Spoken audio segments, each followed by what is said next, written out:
What's going on? What's going on? Chef Joseph the Entrepreneur back at you again with another video. Chef Joseph the Entrepreneur back at you again with another video. Do you have a backup plan?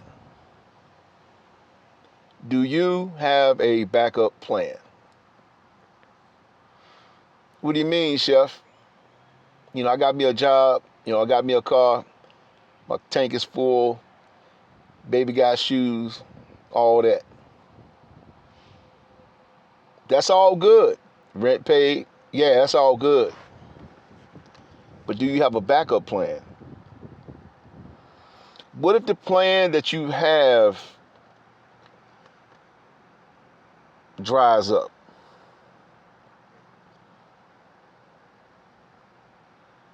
What do you do when the plan that you have dries up? Now, let's talk about it.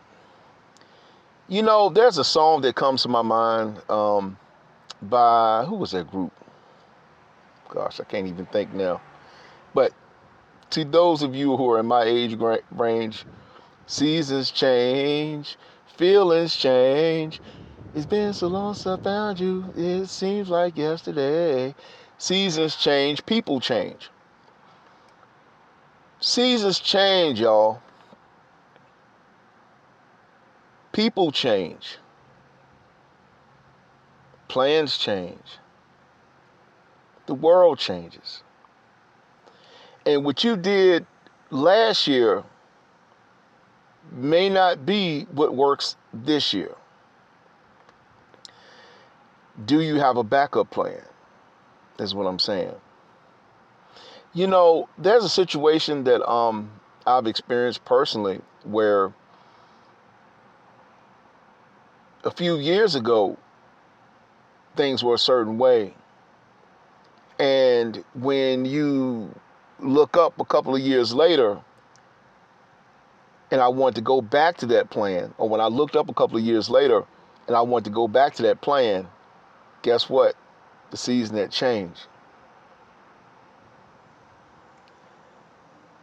And I seen the sign. That's what makes it so bad. That's what makes it so good, because when you can see it, it can be daunting at first, but you have to thank the Most High for allowing you to see it.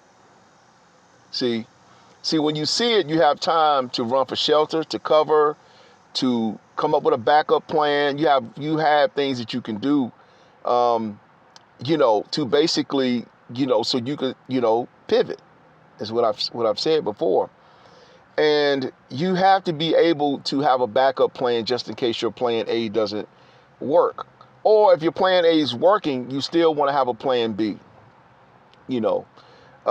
Because nothing is guaranteed to stay the same. People live, people leave here, every single day. You know what I'm saying?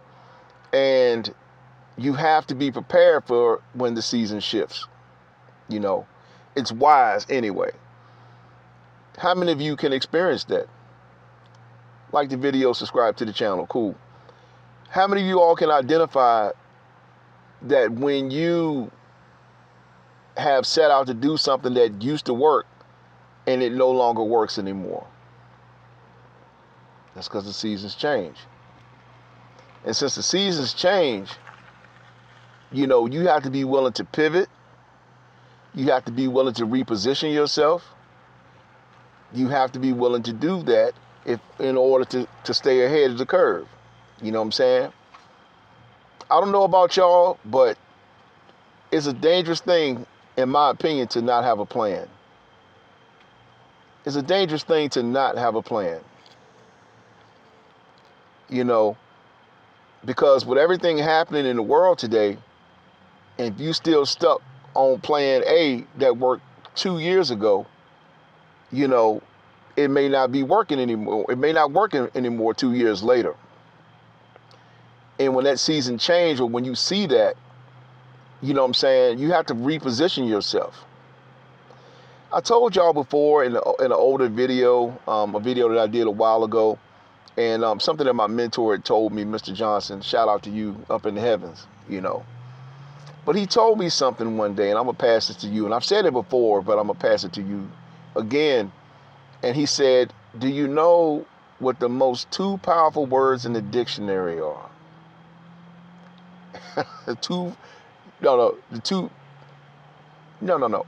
He said, do you know what the most powerful word in the dictionary is?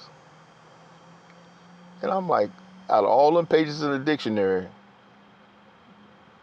what's the most powerful word? You know? So my answer, of course, was God. That's the first answer. That's the go-to. No, no, no, that's not it. And he narrowed it down. And I'm just kind of paraphrasing, you know, going off of probably at least a 6-7 year memory. He said, but I'm going to break it down. I'm going to give you a clue. It's 2 letters. And I'm like, how is the most powerful word in the dictionary 2 letters? And I could, imagine that. We're trying to think your way out of that. And he went on to say, I'm going to give you another hint. And I'm like, okay. He gave me the first hint. And you see how that went. The second hint, all that kind of stuff. But he said it's a prefix. I'm like, what in the world? So he changed gears all the way. And it came down to, and I couldn't guess it. He said, it's 2 letters, R-E, re. Sometimes you have to rewrite some things. Sometimes you have to redo some things. And speaking of rewriting, that's exactly what I'm doing right now as we speak, is rewriting my whole autobiography, because it, in my opinion, wasn't handled the way it needed to be handled. The first 2 editors, crashed the project. The third one, basically, she got on it, you know what I'm saying? And basically it was good, but it was not me. And guess who ended up having to rewrite it? It took me almost 3 years. At first it was 2 years. Now it's pushing 2 years and 8 months. And yes, it's a lot of extensive writing, carving out hours and hours out of the day. He came during the civilwar.com. You can check it out there.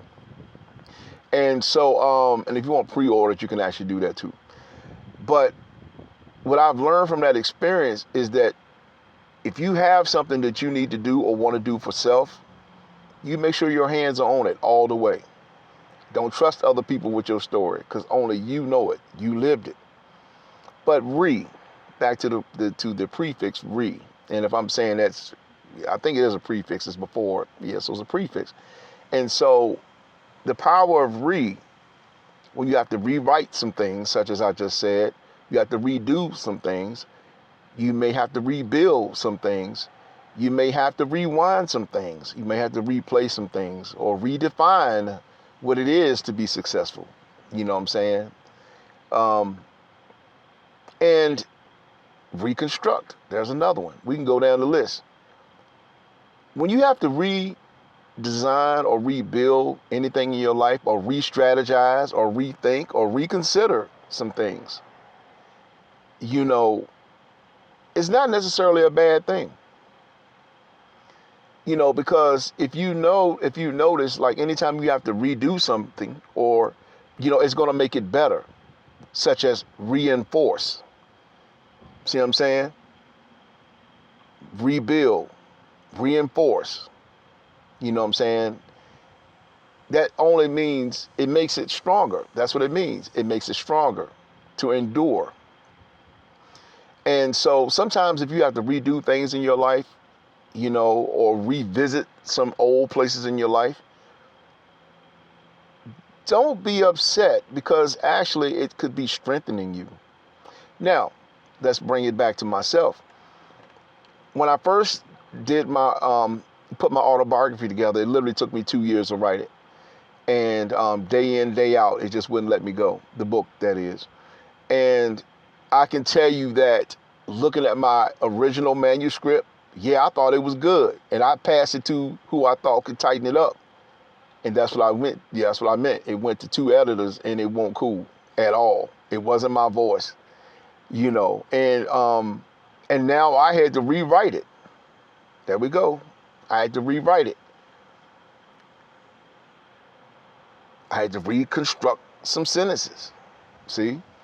And I can tell you that the power of re worked very well in this situation. Had I known what I know now, I could have just kept the whole project and it would have been, yeah, it could have been, it wouldn't even have to be all like this. You know what I'm saying? But when I rewrote it, it actually made it a lot stronger, you know? And so that's my example of the power of re. But like and subscribe to the channel. I won't hold y'all too long. Do you have a plan? And if you do have a plan, don't be afraid to revisit that plan. If something doesn't work out, if it doesn't quite go your way, then it's okay to revisit what you had written or what you had wrote. You know what I'm saying? Because all it's going to do is it could possibly make it stronger. You know what I'm saying? So anyway, I'm out of here. Chef Joseph, the entrepreneur. The power of re. Don't ever forget it. That's very, something that you may want to keep in your life's toolbox, because you never know when you may need it. He came during the CivilWar.com. You can read more about what I'm doing on the next level of this thing. I can tell you that I've definitely walked in some other stuff that's happening in a great way. But don't be afraid, to revisit what you had, and always make sure that you have a backup plan. Okay? All right, I'm out. Chef Joseph, the entrepreneur. Like and subscribe to the channel. I'm gonna get more consistent with my videos. The reason I had not been, because literally I had to jump back in on my scriptures, but I had to jump back in and get everything tightened up. So I need to get it to the printer and all this kind of stuff. So, but those type of things happen. You know what I'm saying? Those type of things do happen. So, am I discouraged behind it? No. Did I learn some lessons behind it? Absolutely. I learned to keep my hands on my project from start to finish. That's what I've learned, because it wouldn't even happen this way. But anyway, so I'm out of here. Hope y'all have a wonderful day. Peace.